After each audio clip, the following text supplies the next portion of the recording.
Esto es simplemente absurdo. Un documental de apenas 13 minutos, filmado en la Ciudad de México por una veterana productora de la BBC, estalló en las redes sociales hasta convertirse en el tema número 1 a nivel mundial en menos de una hora. El breve reportaje se propagó como un virus, sacudiendo al planeta entero. Tenía que ser un montaje, una farsa bien orquestada. No podía existir un lugar así, era un cuento de hadas, una fantasía inverosímil. Gigantes mediáticos como la CNN de Estados Unidos, la NHK de Japón y Le Monde de Francia enviaron de inmediato a sus corresponsales más experimentados a la Ciudad de México. Su misión, verificar si lo que se mostraba en el bosque de Chapultepec era real. En Londres, el alcalde convocó a una rueda de prensa de emergencia. En París, se activó un plan urgente para remodelar el Jardín de las Tullerías. El alcalde de Nueva York, sin pensarlo dos veces, abordó el primer avión con destino a la capital mexicana. ¿Qué demonios estaba ocurriendo en el bosque de Chapultepec? ¿Por qué, de repente, el parque más grande de América Latina se había convertido en el epicentro de la atención mundial? Mi nombre es Olivia Chamberlain, y llevo 15 años produciendo documentales sobre crimen para la BBC. Mi carrera ha sido una inmersión constante en los abismos más oscuros de la humanidad. He estado en el corazón del territorio del cártel de Sinaloa, buscando una entrevista cara a cara con un capo. He reportado desde el centro de un tiroteo en una favela de Río de Janeiro. He seguido la escalofriante tasa de homicidios en Johannesburgo y he documentado con mi cámara las brutales guerras de pandillas en Tegucigalpa, Honduras.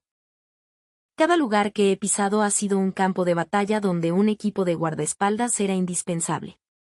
Sin un chaleco antibalas, no me atrevía a dar un solo paso. Incluso asomarse por la ventana del hotel era un riesgo calculado. 15 años saltando de una ciudad peligrosa a otra me habían grabado a fuego una certeza inquebrantable. La naturaleza humana es intrínsecamente violenta, y mientras más grande y densa es una metrópolis, más palpable y letal es el peligro. Pero la primavera pasada, durante una junta editorial en la BBC, surgió una propuesta que desafiaba toda mi experiencia.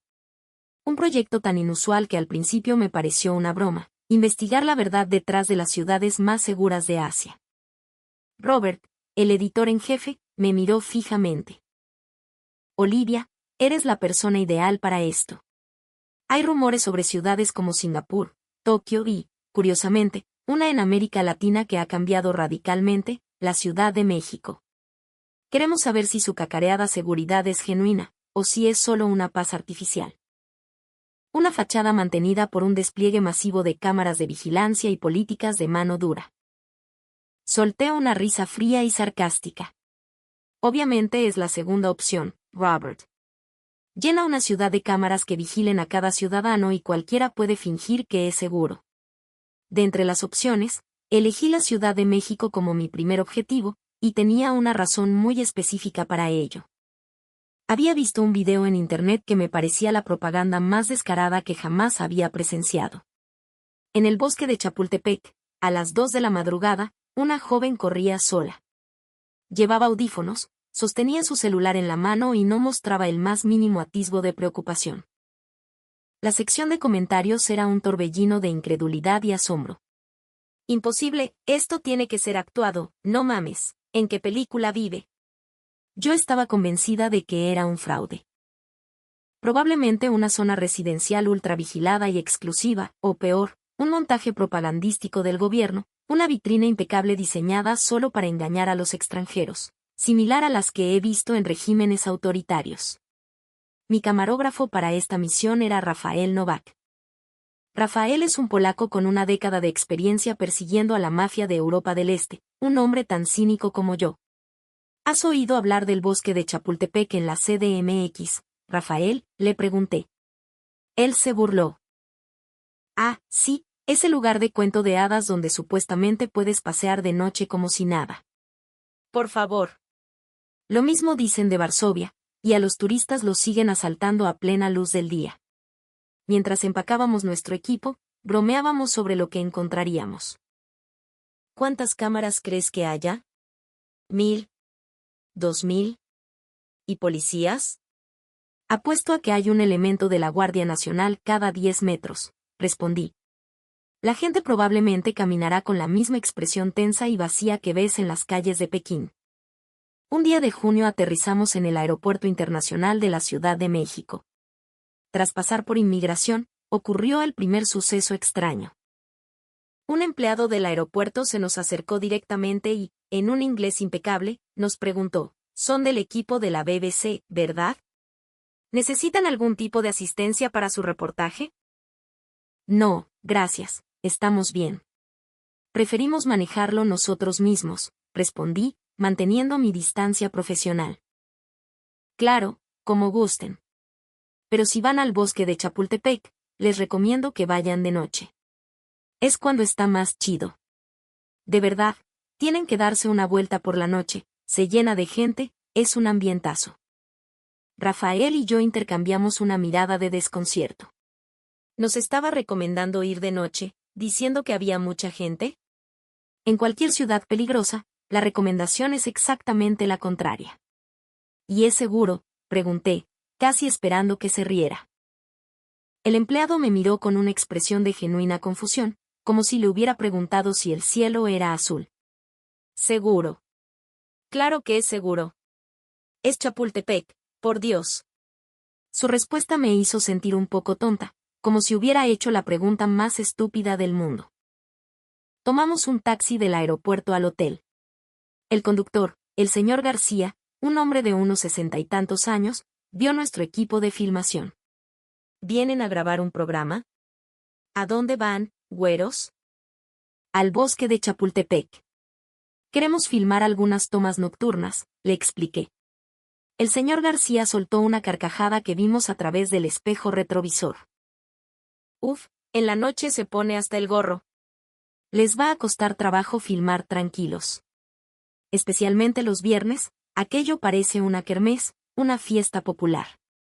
Un verdadero relajo. Una fiesta. ¿De noche?, pregunté incrédulo. Claro. Hay artistas callejeros, puestos de tacos, de elotes, de todo. Ah, y también un montón de gente que va a correr de madrugada. Últimamente se ha puesto muy de moda eso del running nocturno. Rafael murmuró algo en polaco. No entendí sus palabras, pero el tono era inconfundible: estos están locos. Al registrarnos en el hotel, el joven de la recepción, al enterarse de nuestro plan, repitió casi las mismas palabras. Si van a Chapultepec, les sugiero que vayan como a las 5 de la mañana. Ver el amanecer desde ahí es algo que no tiene madre, es increíble. Además, a esa hora ya está lleno de corredores. A ese punto, mi escepticismo comenzaba a tambalearse, reemplazado por una creciente perplejidad. Todos, sin excepción, nos recomendaban visitar el parque de noche y de madrugada. En mis 15 años de carrera, jamás había oído algo semejante. En Río de Janeiro, la regla es: no salgas después del anochecer. En Johannesburgo, no te alejes del hotel. En Sinaloa, caminar solo por la calle es una sentencia de muerte. Esa noche, Rafael y yo trazamos nuestro plan de batalla en la habitación del hotel.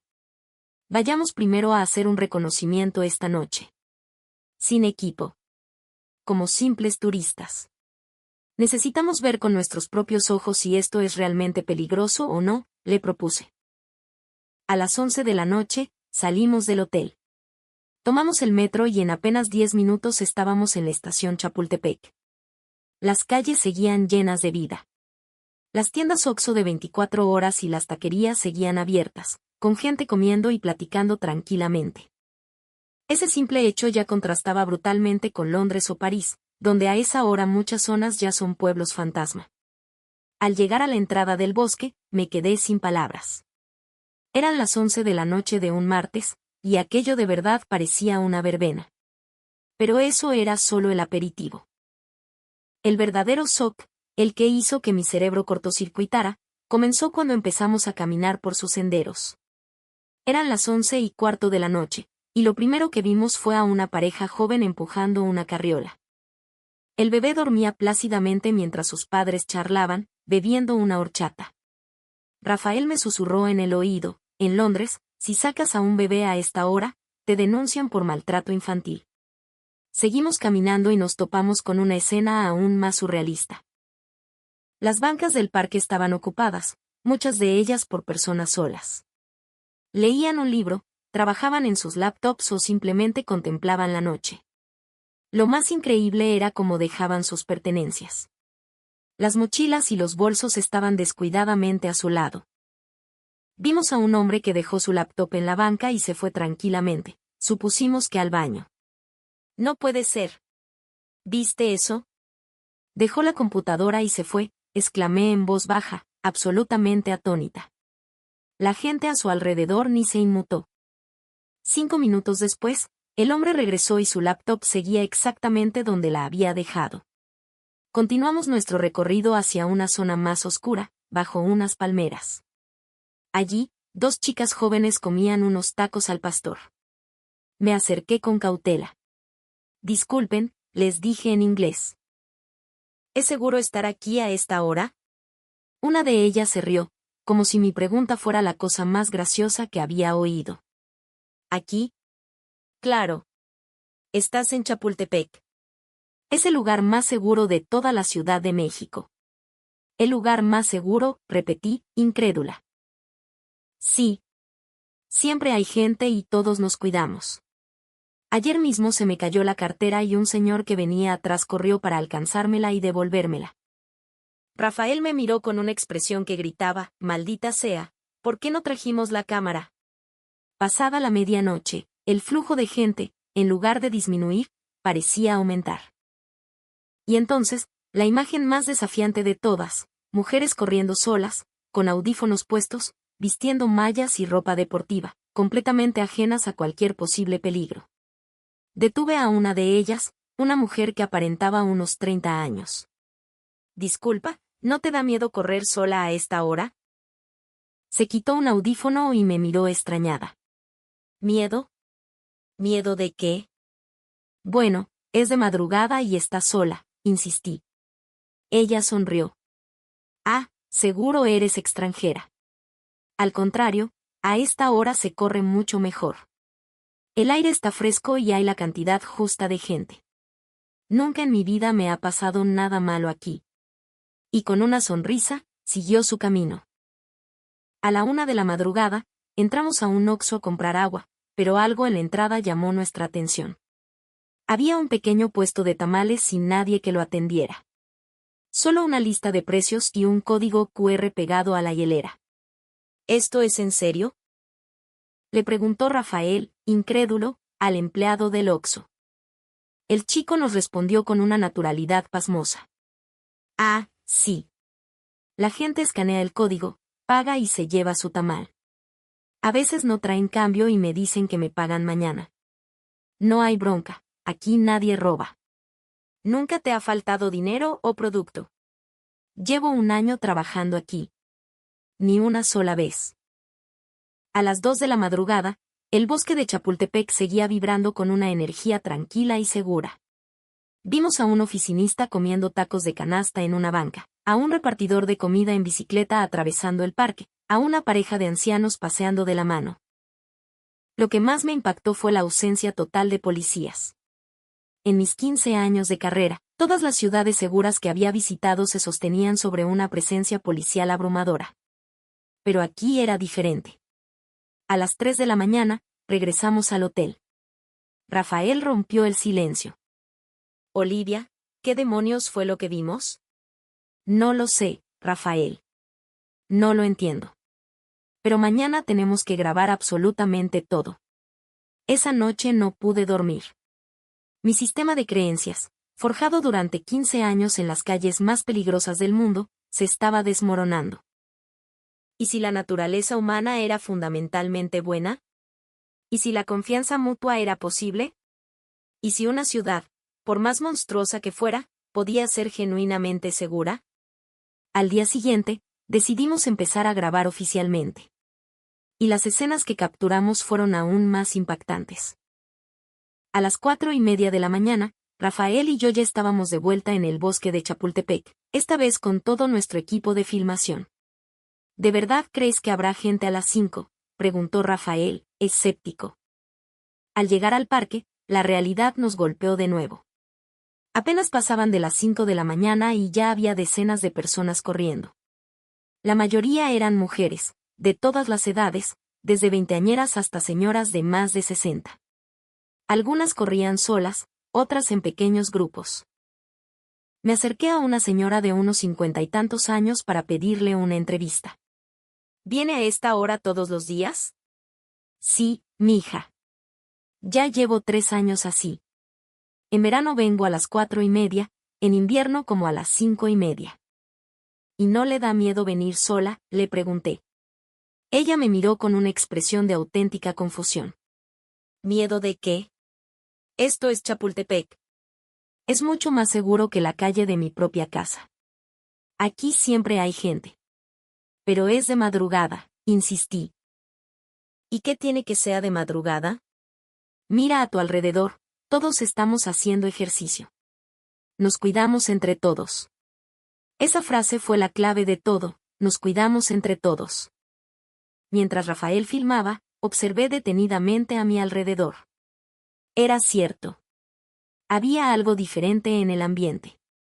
Aunque nadie se miraba fijamente, existía una conciencia colectiva, una preocupación latente por el otro.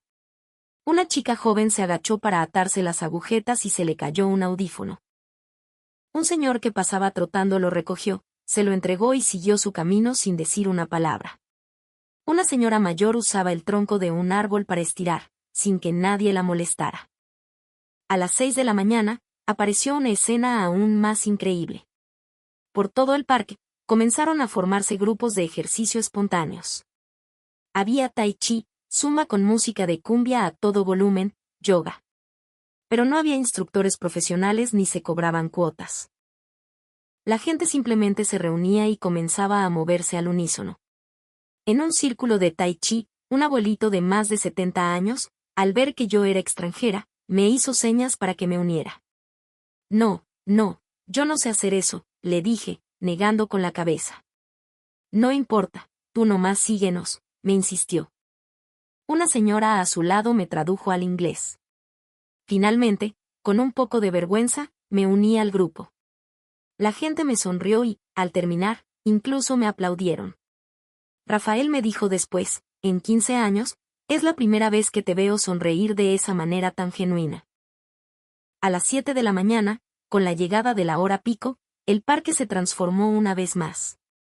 Oficinistas con trajes impecables caminaban sin prisa, sosteniendo un café o un atole, disfrutando del trayecto a sus trabajos en los rascacielos de Reforma.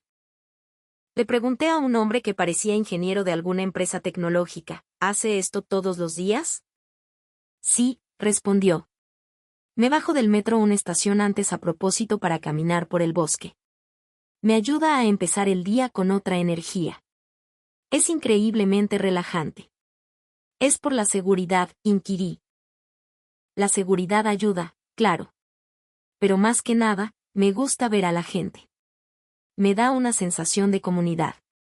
México produce algunos de los ingenieros más importantes del mundo, y aún así, podemos darnos el lujo de empezar el día así, con esta calma. ¿No te parece mágico? A las 3 de la tarde, a la hora de la salida de las escuelas, el parque cambió de nuevo. Grupos de adolescentes de preparatoria se reunían por todas partes. Ni uno solo de ellos fumaba. Todos bebían aguas frescas o refrescos de un Oxxo cercano, riendo y platicando. Me acerqué a un grupo de chicas. ¿Vienen aquí seguido después de clases? Sí, casi todos los días. Es un lugar súper chido para platicar con las amigas. ¿Y sus papás no se preocupan? Una de ellas me miró extrañada. ¿Por qué? Es Chapultepec. Mi mamá también venía a jugar aquí cuando era niña. A las 7 de la noche, el parque bullía de energía.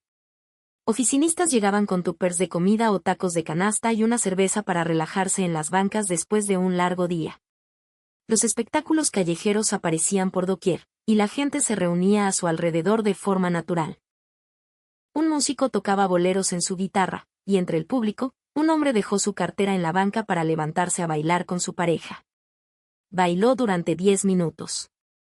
Al regresar, su cartera seguía intacta.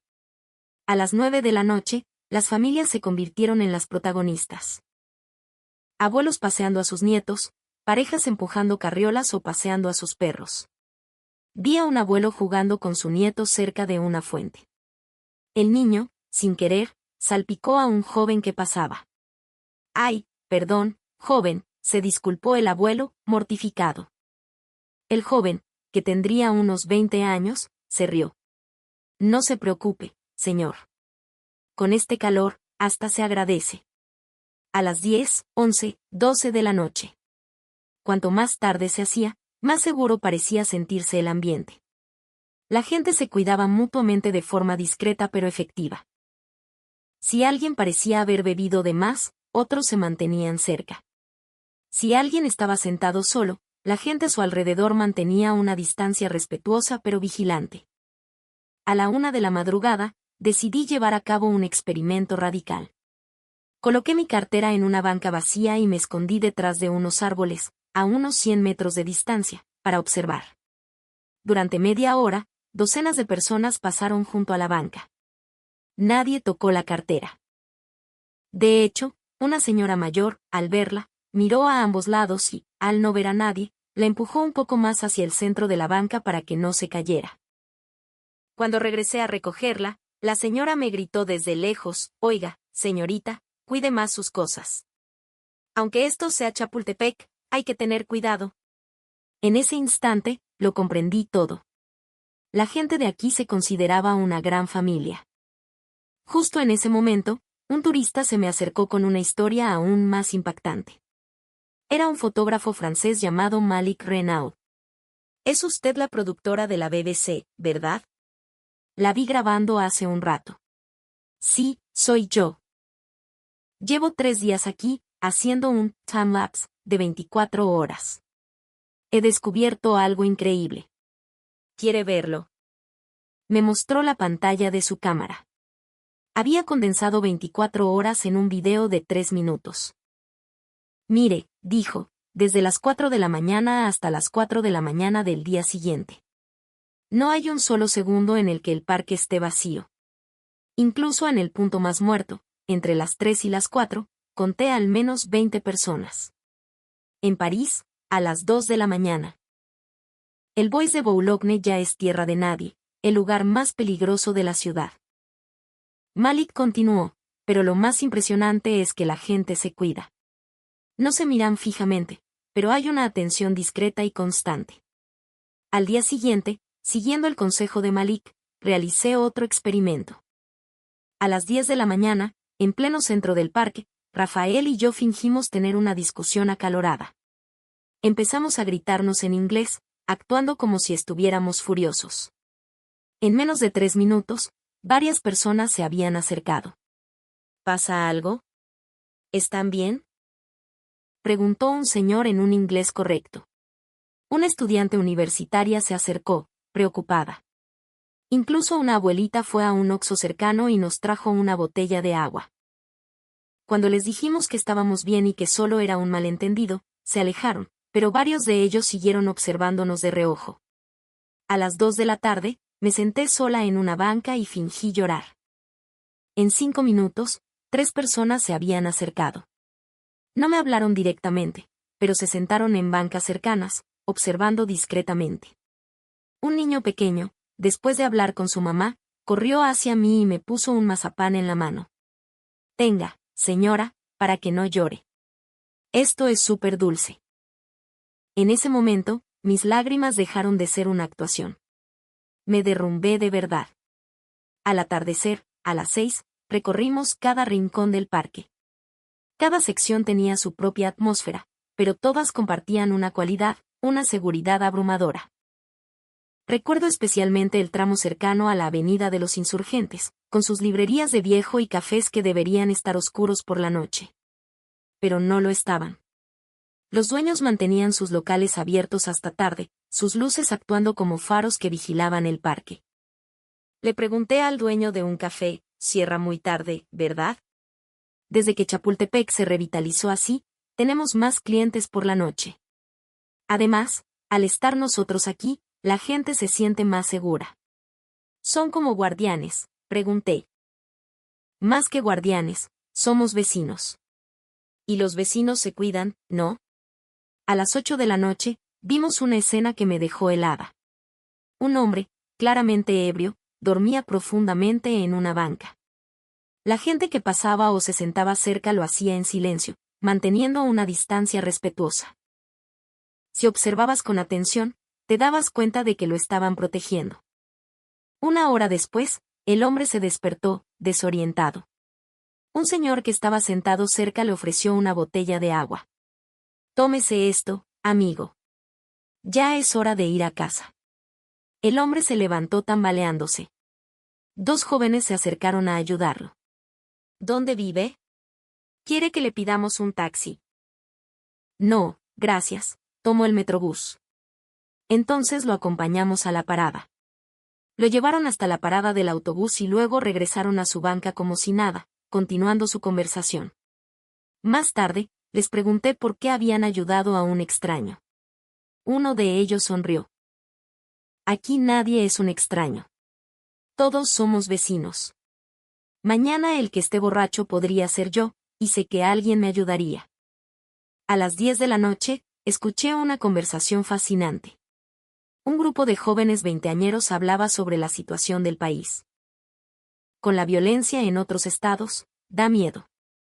Pero luego vienes aquí y te das cuenta de que esto también es México. El hecho de que podamos vivir en paz es nuestra forma de resistencia. Quieren que tengamos miedo, pero nosotros elegimos seguir viviendo así. Esta es nuestra libertad. Sus palabras me conmovieron profundamente. Esta ciudad, en un país que lucha contra sus propios demonios, había logrado preservar un oasis de paz cotidiana. Caminando por los senderos, vi una escena aún más sorprendente. Un grupo de ancianos conversaba, mezclando español con frases en náhuatl y otomí. Disculpen, ¿qué están haciendo?, pregunté. Intercambio de idiomas, respondió un abuelito con una sonrisa. Yo crecí hablando náhuatl, esta señora es de Querétaro y nos enseña otomí, y aquel señor de allá nos cuenta historias de la revolución. Continuó, la historia de México es muy compleja. Conquista, independencia, revolución, el PRI, la transición. Pero aquí, en Chapultepec, nada de eso importa. Simplemente somos vecinos. Esa frase me llegó al alma. A las 11 de la noche, en un rincón del parque, vi algo especial. Un grupo de jóvenes ingenieros trabajaba en sus laptops en una mesa de picnic. Terminamos de cenar y no queríamos volver a la oficina, explicó uno de ellos. Aquí el ambiente es más relajado, fluyen mejor las ideas. ¿En qué trabajan?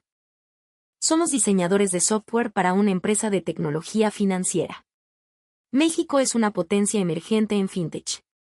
¿Y qué podamos estar aquí, discutiendo el futuro de la economía digital en un parque a las 11 de la noche, ¿no te parece una locura? Sentí una profunda admiración. Los arquitectos de la economía del futuro de un país, trabajando al aire libre de noche.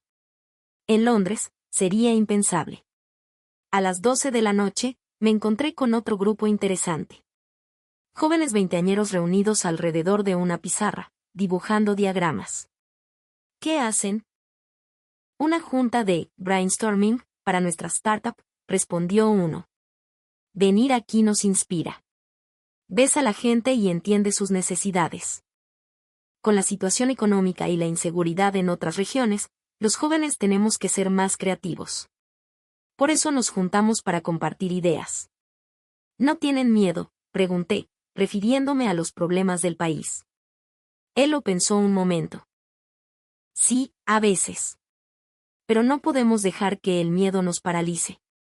El hecho de que podamos reunirnos libremente para crear algo nuevo es precisamente el valor que México debe proteger. Otros quieren destruir, nosotros queremos construir. Sus palabras me impactaron. A la 1 de la madrugada, decidí hacer un último experimento. Le pedí a Rafael que me arrebatara el bolso y saliera corriendo, simulando un robo. Yo gritaría pidiendo ayuda. ¡Ladrón! ¡Mi bolso! ¡Agarren al ladrón! Lo que sucedió en ese instante fue surrealista. Desde 3 direcciones diferentes, la gente reaccionó al instante. Un repartidor de comida en moto frenó en seco y se lanzó en su persecución. Un señor mayor que corría aceleró a un sprint impresionante. Incluso el empleado del Oxxo cercano salió corriendo. Rafael no logró avanzar ni 20 metros antes de ser rodeado. «Quieto ahí, cabrón. ¿A dónde crees que vas?». Cuando Rafael intentó explicar, ellos se dirigieron primero a mí. «¿Estás bien? ¿No te lastimó? ¿Este es tu bolso?». Les explicamos que estábamos filmando. El repartidor suspiró aliviado. «No mamen, qué susto me metieron. En los 20 años que llevo pasando por aquí, es la primera vez que veo algo así. Por eso me asusté tanto. Nos regañaron por nuestro experimento. Es demasiado peligroso. Si hubiera sido real, uno de nosotros podría haber salido herido». Pero, añadió el chico del Oxxo con una sonrisa, al menos ahora están seguros de que Chapultepec es el lugar más seguro del mundo. A las 4 de la mañana, nos sentamos en una banca. A nuestro alrededor, los madrugadores comenzaban a llegar para su rutina de ejercicio. Un abuelito se nos acercó. «Son extranjeros, ¿verdad? ¿Qué hacen aquí a estas horas?». «Estamos haciendo un reportaje sobre la seguridad de Chapultepec». El abuelo se rió. «La seguridad no tiene nada de interesante para un reportaje. Simplemente es segura y ya». «¿Y por qué es tan segura?». El abuelo lo meditó. «Porque confiamos los unos en los otros. Y trabajamos duro para mantener esa confianza». «¿Desde cuándo es así?». «No, esto viene de mucho antes. Los mexicanos siempre hemos sido de ayudarnos, de echarnos la mano. Chapultepec solo amplifica lo que ya somos». Se levantó para irse y añadió, «Cuando vuelvan a su país, díganles que esto no lo logró la tecnología. Lo logró la gente. México es un país con muchos problemas, pero nos cuidamos y protegemos nuestro modo de vida. Aunque el mundo a veces sea un caos, aquí seguiremos viviendo en paz». El sol comenzó a salir, bañando el bosque de Chapultepec con una nueva luz. Esa noche, tuve una videoconferencia con mis colegas en Londres. No podían creer lo que veían. Jeremy, otro productor de la BBC, no dejaba de negar con la cabeza en la pantalla. «Olivia, esto no puede ser real. Tiene que ser actuado». Les mostré los videos que habíamos grabado, la chica corriendo a las 3 de la madrugada, el puesto de tamales sin vigilancia, el experimento de la cartera, el falso robo. Después de 10 minutos de metraje, mis 5 colegas estaban en silencio. Finalmente, Ellen, la productora ejecutiva, habló. «Olivia, ¿qué es lo que hemos perdido? ¿A qué te refieres?». «Londres debería ser así. Poder caminar por la noche con tranquilidad». Otro colega, Samen, sonrió con amargura. «Mi hija tiene 10 años.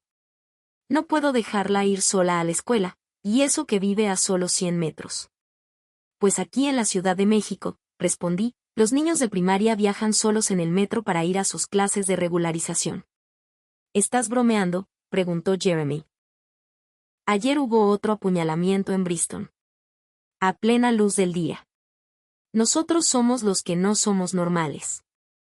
Les mostré el video de los jóvenes protegiendo al hombre ebrio en la banca. «¿Y si eso pasara en Londres?», pregunté. «Le robarían la cartera, el celular y hasta los zapatos», respondió Samen. Jeremy estalló de repente. «¿Pero qué es lo que nos hace diferentes? Todos somos seres humanos».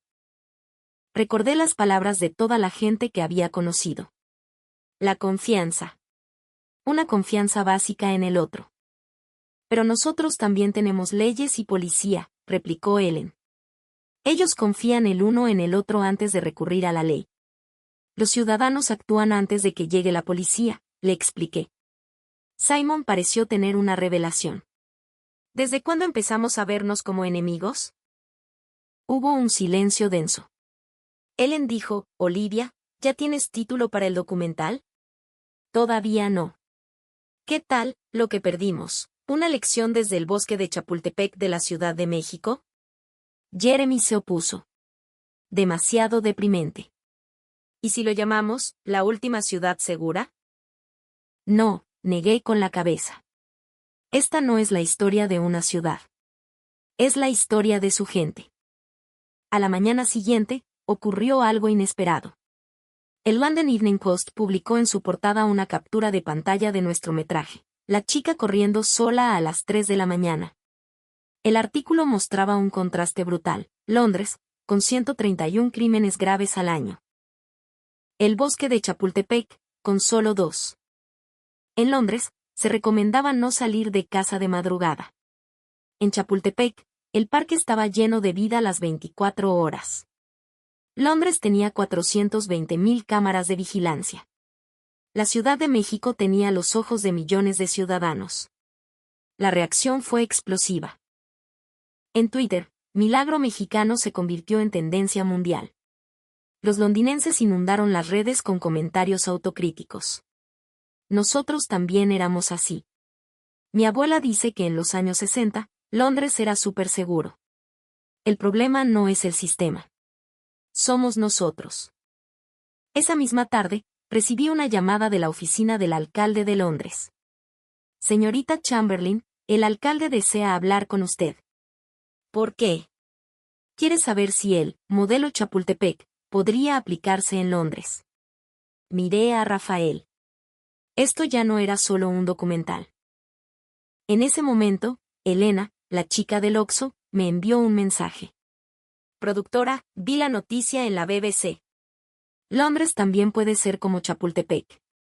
Al final, la gente es la misma en todas partes. Miré por la ventana.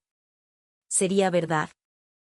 ¿Podrían Londres, París o Nueva York convertirse en un bosque de Chapultepec? 3 días después, tuvimos visitas inesperadas.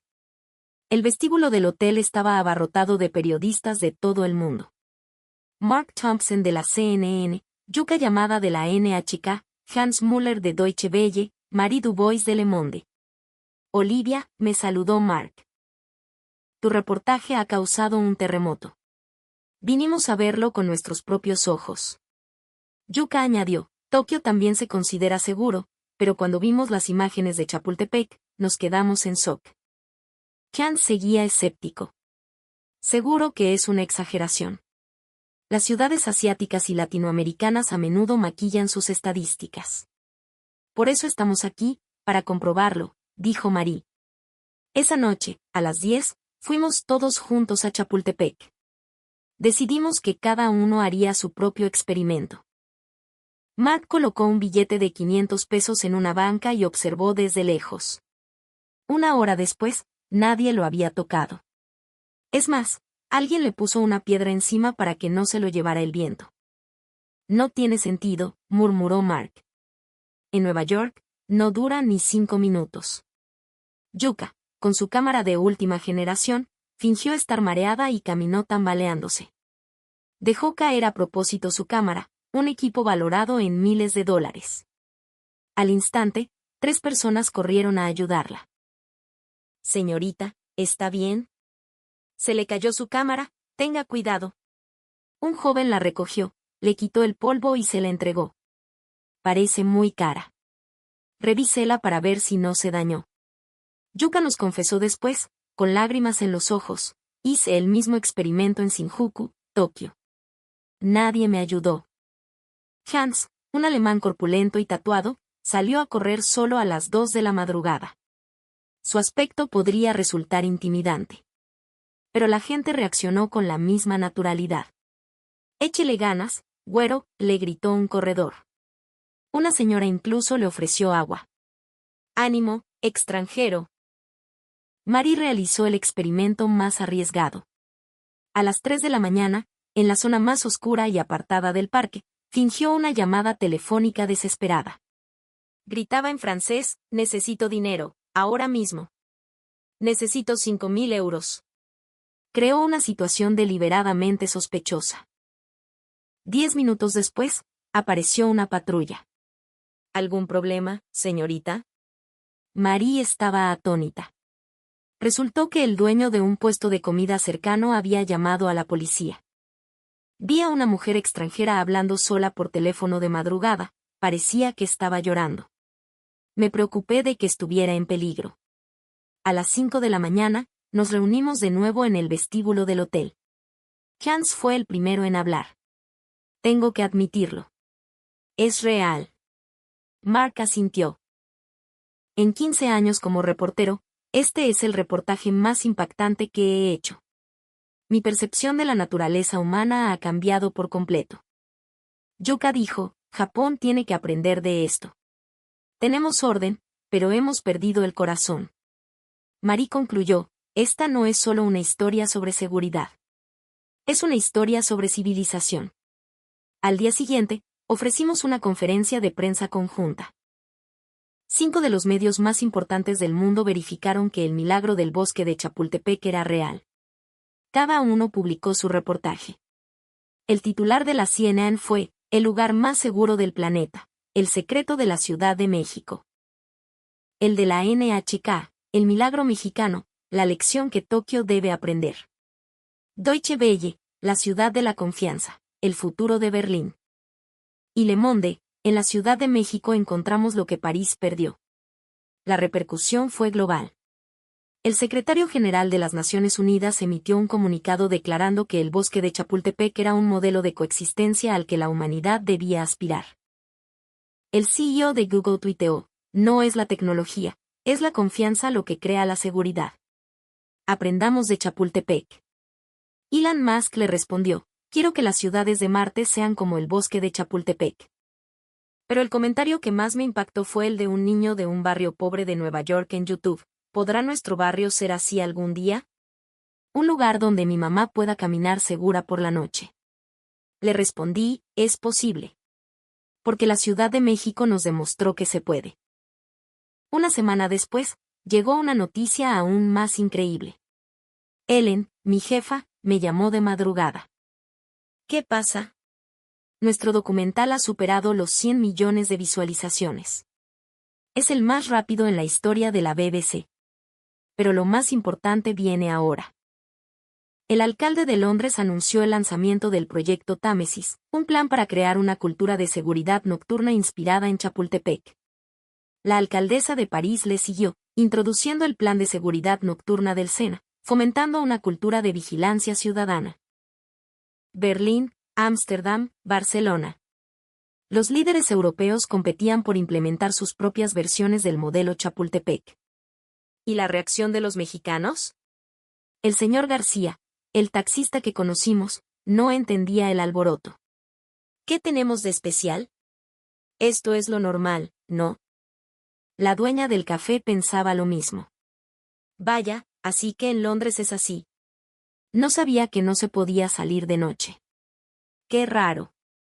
Un funcionario de la Secretaría de Desarrollo Urbano de la CDMX nos contó algo interesante. Cuando se diseñó la renovación de Chapultepec, muchos se opusieron por motivos de seguridad. Decían que de noche se convertiría en un punto rojo. Resultó ser exactamente lo contrario.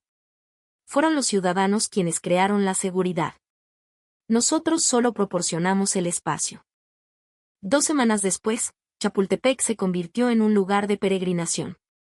Urbanistas, jefes de policía y grupos cívicos de todo el mundo llegaron a la Ciudad de México. El jefe de la policía de Nueva York, el director de urbanismo de Londres, el Comité de Seguridad Ciudadana de París. Todos hacían la misma pregunta, ¿cómo es posible? El señor Carlos, capitán del equipo de vigilancia voluntaria de Chapultepec, les respondía, no hay nada que filmar. Solo traten a todos los que caminan por aquí como si fueran de su propia familia. Eso es todo. Un mes después, se vieron los primeros cambios. En Londres, se formó una patrulla ciudadana voluntaria para el río Támesis. 500 personas se ofrecieron como voluntarias. En París, se creó el grupo Amigos Nocturnos del Sena. En Nueva York, los guardianes de medianoche comenzaron a patrullar Central Park. Los resultados fueron inmediatos. La delincuencia nocturna en la ribera del Támesis se redujo en un 40%. En los alrededores del Sena, el número de mujeres que caminaban solas de noche se triplicó. En Central Park, la cantidad de corredores de madrugada se multiplicó por 10. Por supuesto, hubo críticas. Son culturas diferentes. lo que funciona en México no funcionará en Occidente. Fue entonces cuando ocurrió un evento clave. En Skid Row, Los Ángeles, uno de los barrios más peligrosos de Estados Unidos, un grupo de residentes de origen mexicano inició un pequeño proyecto Chapultepec. Cada noche, un grupo de 10 personas patrullaba, repartía comida a los sin techo y conversaba con ellos. 3 meses después, ocurrió el milagro. En una manzana de Skid Row, la delincuencia se redujo a 0. John, un hombre sin hogar, fue entrevistado. Al principio pensamos que nos estaban vigilando. Pero luego nos dimos cuenta de que se preocupaban de verdad por nosotros. Así que decidimos protegerlos también. Cuando la noticia se difundió, el mundo se estremeció de nuevo. El milagro había ocurrido en un lugar imposible. La BBC produjo una secuela, De la Ciudad de México al mundo, el espíritu de Chapultepec se expande. Pero para mí, lo más significativo fue otra cosa. 6 meses después, volví al bosque de Chapultepec. Esta vez no como periodista, sino a título personal. Rafael me acompañó. Olivia, este lugar nos cambió la vida. Así es, dije, mirando el parque. 15 años viendo solo lo peor de la humanidad, y aquí estamos. A las 5 de la mañana, caminamos por los senderos. La gente seguía corriendo, saludándose. Elena, la chica del Oxxo, nos saludó con una sonrisa. Productora. Qué bueno verla de nuevo. Volví porque extrañaba este lugar. He oído que Londres ha cambiado mucho. Un poco. Todavía falta mucho para que sea como Chapultepec. Elena nos entregó un café. Llegarán. El corazón de la gente es el mismo en todas partes. Nos sentamos en una banca a ver el amanecer. Un abuelito se nos acercó. Era don Carlos, el capitán de la patrulla voluntaria. Otra vez por aquí. Ahora ya puede ser la embajadora oficial de Chapultepec, bromeó. Don Carlos, quiero preguntarle algo. ¿Qué cosa? ¿Por qué hace esto? No le pagan. Él lo pensó un momento. En 1949, llegué a esta ciudad desde un rancho en Michoacán, huyendo de la pobreza. No tenía padres, estaba solo. La gente de una vecindad me dio de comer, me dio un techo. Miró hacia el parque. Siempre he pensado en cómo devolver ese favor. Ahora, finalmente, lo estoy haciendo. Cuidando este bosque. ¿No se arrepiente?, preguntó Rafael. ¿Arrepentirme de qué? Venir aquí cada noche me da una alegría inmensa. Ver a la gente caminar segura. Ese es mi mayor logro. En ese momento, una chica que corría pasó a nuestro lado. Don Carlos. Qué madrugador hoy también. Claro, mija. Que corra segura. Cuando la chica se alejó, don Carlos nos dijo, esa señorita corre todos los días de madrugada. Es enfermera, hace ejercicio después de su turno de noche. Al principio tenía miedo. Ahora se siente completamente segura. Lo entendí. El milagro de Chapultepec no era nada grandioso. Era simplemente tratarse los unos a los otros como familia. Y ya está. Al volver a Londres, me uní al proyecto Támesis. Cada viernes por la noche, camino con la patrulla ciudadana a lo largo del río. Aunque todavía falta mucho para que se parezca a Chapultepec, el cambio está ocurriendo. Una vez, una señora mayor paseaba por el Támesis a las 9 de la noche. ¿No le da miedo, señora? Al principio sí. Pero ahora que están ustedes aquí, ya no. Sus palabras me llenaron el corazón. Rafael ahora produce una serie documental llamada Guardianes de la Noche, que documenta historias de todo el mundo que aplican el espíritu de Chapultepec. Hace poco me envió un mensaje, Olivia, acabo de ver algo increíble en Berlín. Una abuela paseando sola a las 2 de la mañana. Hace un año, eso era impensable. El cambio es posible. Porque Chapultepec nos lo demostró. Un año después de filmar el documental, más de 200 ciudades en todo el mundo están implementando sus propios proyectos Chapultepec. Algunos tienen éxito, otros fracasan. Pero todos han aprendido una cosa, La seguridad no empieza con la tecnología, empieza con la confianza. Un mexicano me escribió una carta. Al principio, nosotros también teníamos miedo. Pero alguien empezó, y esa valentía se contagió. Ahora, el bosque de Chapultepec es nuestro orgullo. Un policía de Nueva York también me escribió. Ver el documental de Chapultepec me impactó. En Londres, hemos dependido demasiado de la fuerza. Ahora vamos a intentar confiar en los ciudadanos. Un estudiante de París escribió, por primera vez, hice un picnic con mis amigos en el Sena por la noche, como en Chapultepec. Teníamos miedo, pero los adultos a nuestro alrededor nos estaban cuidando. La historia más conmovedora fue la de una madre de Londres. Mi hija ahora va sola a la escuela. Son solo 100 metros, pero es un avance gigantesco. Los vecinos la vigilan. Chapultepec ya no es solo un lugar. Se ha convertido en una filosofía, en un movimiento. Una sociedad que se protege a sí misma. Una seguridad construida sobre la confianza. Una ciudad donde todos son familia. Claro que hay críticos. Eso solo es posible en México. Solo funciona en un lugar pequeño. Es un fenómeno temporal. Pero yo creo que la bondad humana y el deseo de cuidarnos los unos a los otros son universales. Un pequeño cambio puede generar una gran ola. ¿Y tu ciudad? ¿Puedes caminar por ella con tranquilidad por la noche? ¿Pueden tus hijos caminar solos? ¿Puedes confiar en tus vecinos? Si no es así, recuerda que en el bosque de Chapultepec, en el corazón de una metrópolis de más de 20 millones de habitantes, ocurre un milagro cada noche. Y quienes crean ese milagro son ciudadanos comunes y corrientes. Una señora que te ofrece un tamal, un joven que te indica el camino, un señor que te ofrece agua. La suma de estos pequeños actos de bondad ha creado el lugar más seguro del mundo. Tu ciudad también puede ser un bosque de Chapultepec. Solo necesita que alguien empiece. El primer paso de alguien. La valentía de alguien. La confianza de alguien. Esa es la mayor lección que aprendí en el bosque de Chapultepec. La seguridad no se crea, se cuida entre todos. Y en un país como México, con sus desafíos y amenazas, que su gente proteja su paz cotidiana con tanta fuerza y calidez, esa es la verdadera fortaleza de esta nación. Esta fue la impactante experiencia de una productora de la BBC en el bosque de Chapultepec. Espero que tu ciudad también pueda ser tan segura. Comparte esta historia. Un pequeño acto de confianza puede generar un gran cambio.